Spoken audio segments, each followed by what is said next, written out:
എത്തിയിട്ടുണ്ട്. കൃഷ്ണ എത്തിയിട്ടുണ്ട്. സാർ നമ്മൾ ഉദ്ഘാടന കർമ്മം നിർവഹിക്കുകയും നമ്മുടെ വിശിഷ്ടാതിഥിയായി എത്തിയിട്ടുള്ള ശ്രീരാമ അമ്മയുടെ നടയിൽ പോലെയുള്ള കർമ്മങ്ങൾ ചെയ്തു തരുന്നതുമായിരിക്കും. സാറിനെ വേദിയിലേക്ക് കൊണ്ടുപോകാൻ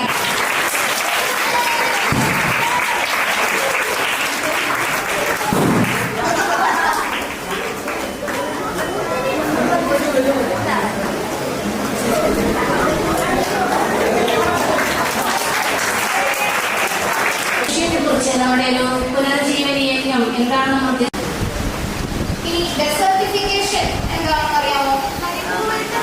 അതെ, മരുഭൂമികൾക്കല്ല. നമ്മളുടെ ഭൂമിയുടെ ഇന്നത്തെ അവസ്ഥ ഈ 3 കാര്യങ്ങളും ചെയ്യേണ്ടുന്ന ഒരു അവസ്ഥയിലേക്ക് മാറിയിരിക്കുകയാണ്. ലാൻഡ് റിസ്റ്റോർ ചെയ്യണം, മരുഭൂമീകരണവും വരൾച്ചയും തടയണം, അല്ലെ? അലക്ഷ്യമായി വലിച്ചെറിഞ്ഞ് നാടും നഗരവും ജലാശയങ്ങളും വൃത്തിഹീനമാക്കുന്നത് എന്റെ നാടിനോട് ചെയ്യുന്ന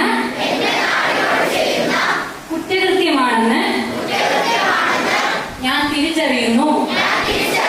നമ്മുടെ വീട്ടിലെ, സ്കൂളിലെ, ബാക്കി സ്ഥലങ്ങളിലെല്ലാം നമ്മൾ ഭക്ഷണം കഴിക്കുക, അതുപോലെ നമ്മൾ ഉപയോഗിക്കുന്ന സാധനങ്ങൾ, ഇതെല്ലാം ഒരു സമയം കഴിഞ്ഞ് നമ്മുടെ ഡ്രസ്സ്, പ്ലാസ്റ്റിക് ബോട്ടിലുകൾ, നമ്മൾ വെള്ളം കുടിക്കുന്ന ബാക്കി ഉപകരണങ്ങൾ, ഇതെല്ലാം വേസ്റ്റ് ആയിട്ട് വരാറാണ്.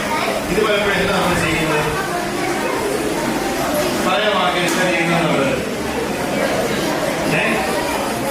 ഓക്കെ, അപ്പൊ എന്താ സംഭവിക്കുന്നത് വെച്ചാൽ നമ്മളിത് പലപ്പോഴും പ്രോപ്പറായിട്ട് നമ്മളിതിന്റെ കൃത്യമായിട്ട് സംസ്കരിക്കുക. നമ്മൾ പലപ്പോഴും വീട് ചുറ്റുവിടുന്ന റോഡിലേക്കോ റോഡ് സൈഡിലേക്കോ കെട്ടിയെറിയാണ് ചെയ്യുന്നത്.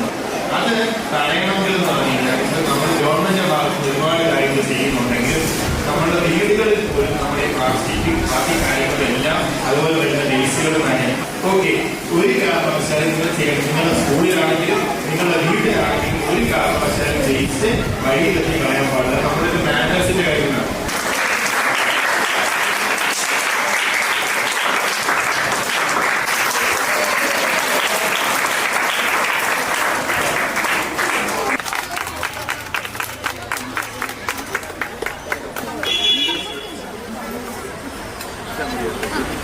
ഇട്ടാ മതി.